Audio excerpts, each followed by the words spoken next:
Si vous vous sentez seul, ou si un jour vous vous sentez seul, je pense que cette vidéo est faite pour vous. Moi c'est Mathis, alias Tortuga, et il y a maintenant quasiment un mois, je suis parti marcher direction plein sud depuis la ville de Tours et je me trouve aujourd'hui en Espagne. Alors en fait, il faut savoir qu'au début, j'avais aucun itinéraire, je ne savais pas du tout où je voulais aller, je ne savais pas ce que je voulais faire. Tout ce que je savais, c'est que je voulais fuir la région parisienne, je voulais fuir la grosse pression que je m'étais mise de mon boulot, de mes proches, de la société. Et en fait, en cherchant, j'ai vu que le chemin de Compostelle, eh bien, passait par Tours, il y avait la voie de Tours. Je me suis senti très seul au début, mais ça m'a fait du bien. J'avais besoin de me retrouver seul, je pense, pour méditer, pour être avec moi-même, me remettre un peu en question.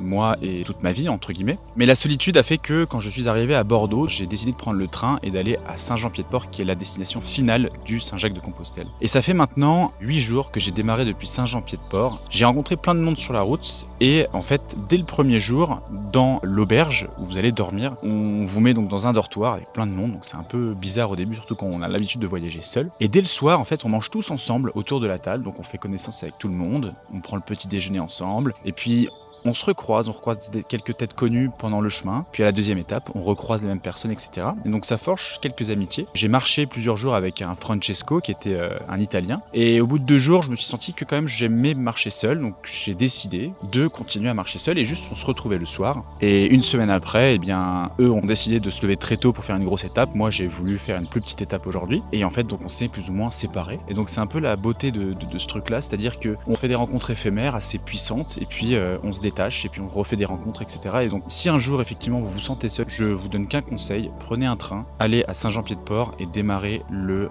chemin de Compostelle. Vous allez rencontrer des gens qui partagent des valeurs qui sont très fortes, qui sont de belles valeurs, de partage, d'acceptation, et ça fait du bien. Ça fait du bien, surtout quand on sort d'un cadre comme la région parisienne. Alors j'ai pas envie de dire tout le monde sur Paris est stressé, anxieux et énervé, mais on est quand même dans un environnement un peu anxiogène et négatif. Donc je vous le conseille à 300%. Et donc voilà, je suis très content, je commence à vraiment apprécier, j'ai plus trop mal quand je marche, on voit de super paysages, on passe dans des magnifiques églises, dans des petits villages espagnols qui sont vraiment très charmants. Les dortoirs, alors par contre c'est impossible de dormir pour moi, il fait beaucoup trop chaud, surtout en ce moment, mais parfois je me prends un petit peu de luxe, une petite chambre tout seul pour pouvoir rattraper les nuits blanches quasiment. Et donc voilà, je suis mon rythme, je m'écoute moi d'abord, les autres viennent après, et c'est ça qui est cool sur le chemin de Compostelle, c'est qu'on apprend à se reprioriser et ensuite à aller vers les autres quand on se sent un peu seul. Donc voilà, je vais essayer de continuer de partager un maximum de vidéos, même si j'ai du mal un peu à reparler en face d'une caméra, à me réafficher un peu sur les réseaux, etc. Mais il y a un côté de moi qui veut continuer et dire que j'ai pas fait tout ça pour rien, donc je continuerai pour l'instant.